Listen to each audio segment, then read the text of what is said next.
کے ساتھ آپ کی لڑائی کیا ہے، مسئلہ کیا ہے؟ بسم اللہ الرحمن الرحیم۔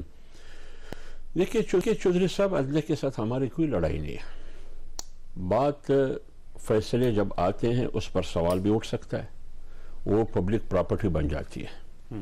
عدلیہ ہمارے لیے محترم ہے، ججز ہمارے لیے محترم ہے، مقدس ہے اور مقدم بھی ہے، لیکن جب عدلیہ کے کچھ ایسے فیصلے آتے ہیں جو آئین میں ترمیم کی اجازت دیتی ہے، جیسے مشرف کو اجازت دی، اور آپ کو یاد ہوگا جو پنجاب اسمبلی میں حمزہ شہباز شریف کو ہٹانا اور پرویز الہی کو لے کے آنا، آئین میں یہ لکھا ہوا ہے کہ اگر ایک پارٹی کے کچھ ممبرز پارلیمنٹ وہ پارٹی ڈسپلن سے ہٹ کے ووٹ استعمال کرتے ہیں، کاسٹ کرتے ہیں، تو ووٹ تو کاؤنٹ ہوگا، شمار ہوگا، لیکن بندہ ڈسکوالیفائڈ ہوگا۔ لیکن فیصلہ کیا آیا؟ آئین کے خلاف آیا، آئین کی روح کے خلاف آیا۔ تو جب ایک ادارہ دوسرے ادارے میں یا آئین میں مداخلت کریں گے جو ان کا حق نہیں ہے، تو اس سے تنازعات پیدا ہوتے ہیں۔ دوسری بات، جب یہ 90 ڈیز کا فیصلہ ہوا، سپریم کورٹ نے کیا، ہم مانتے ہیں کہ 90 دن میں انتخابات ہو، لیکن صورتحال کو سامنے رکھے جب پنجاب اسمبلی میں حکومت کی بات آئی تو فریقین کو بلایا کہ آپ لوگ کیا چاہتے ہیں۔ حمزہ شہباز شریف سے بھی پوچھا گیا، پرویز الہی سے بھی پوچھا گیا، تو یہاں کیوں یہ صورتحال سامنے نہیں رکھا گیا؟ کم سے کم آئین تو یہ بھی کہتا ہے کہ 20 اور 21 میں CCI کی میٹنگ ہوئی تھی، آئینی ادارہ ہے، فیصلہ ہوا کہ مردم شماری، خانہ شماری، حلقہ بندی کے بغیر الیکشن کرنا غیر آئینی ہے۔ تو ابھی جب آپ 2 صوبوں میں الیکشن کریں گے، یہ تو غیر آئینی ہے۔ تو آپ کا خیال ہے کہ الیکشن فیزیبل نہیں ہے؟ اور معاشی صورتحال آپ کے سامنے ہے، اور ادارے لاہور عدالت نے خود کہا کہ ہم آپ کو ججز نہیں دے سکتے ہیں الیکشن کور کرنے کے لیے۔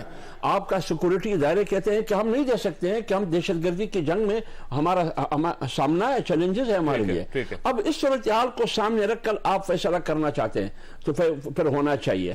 پھر ججز کے سوالات، توہین عدالت ہو جائے گی اگر آپ ججز کے فیصلوں پہ یا ان کی کیس کی قابل سماعت ہونے یا نہ ہونے پر، یا اسمبلی تحلیل ہونا، کیوں تحلیل ہوئی، جسٹس اطہر اللہ نے بھی سوالات اٹھائے، یا افریدی نے بھی اٹھائے، اور اللہ آپ کا بلا کرے منصور علی شاہ اور جمال مندوخیل نے بھی اٹھائے۔ اب 3 جج رہ گئے، 4 ایک طرف، 3 دوسری طرف۔ یہ اس لیے میں 4 اور 3 کی بات کرتا ہوں، جن ججوں نے نوٹ لکھ کے اور ان ججوں کی نوٹ کو فیصلے کا حصہ بنایا لیکن کاؤنٹ نہیں کیا۔ کیوں کاؤنٹ نہیں کیا؟ یا تو لکھنا نہیں چاہیے تھا، جب لکھا تو پھر تو کاؤنٹ کرنا چاہیے تھا۔ تو آپ عدلیہ سے مطمئن نہیں ہے؟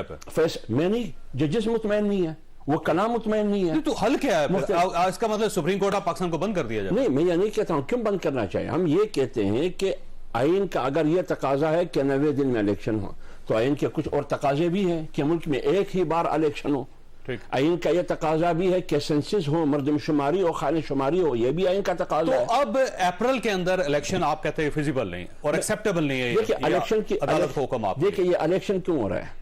ایک آدمی زمان پارک میں بیٹھ کے، اطہر من اللہ نے تو یہی سوال اٹھایا، ایک آدمی زمان پارک میں بیٹھ کے نہ قومی اسمبلی کا ممبر ہے نہ صوبائی اسمبلی کا ممبر ہے، 2 صوبوں کے وزرائے اعلیٰ اور حکومت کو فورس کر رہا ہے، دباؤ میں لا کے کیا اپنی اسمبلی تحلیل کرنا ہے۔ پرویز الہی کی گفتگو آن ریکارڈ ہے، آپ چلائیے، وہ کیا کہتے ہیں کہ 90 اراکین اسمبلی اس حق میں نہیں ہے، تو پھر کیوں اسمبلی تحلیل کی؟ لہذا اسباب اور عوامل ٹیکنیکل نہیں ہے، آئینی نہیں ہے، وہ صرف انانیت اور خود پسندی ہے۔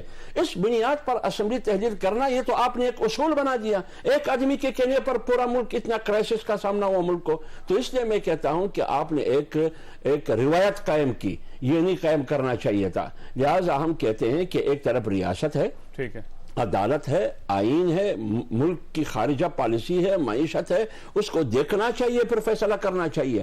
اب اگر آپ الیکشن سے استحکام لانا چاہتے ہیں اس قسم کے فیصلوں سے، جس پر وکلاء بھی سوالات اٹھاتے ہیں، ججز بھی سوالات اٹھاتے ہیں، آپ مجھے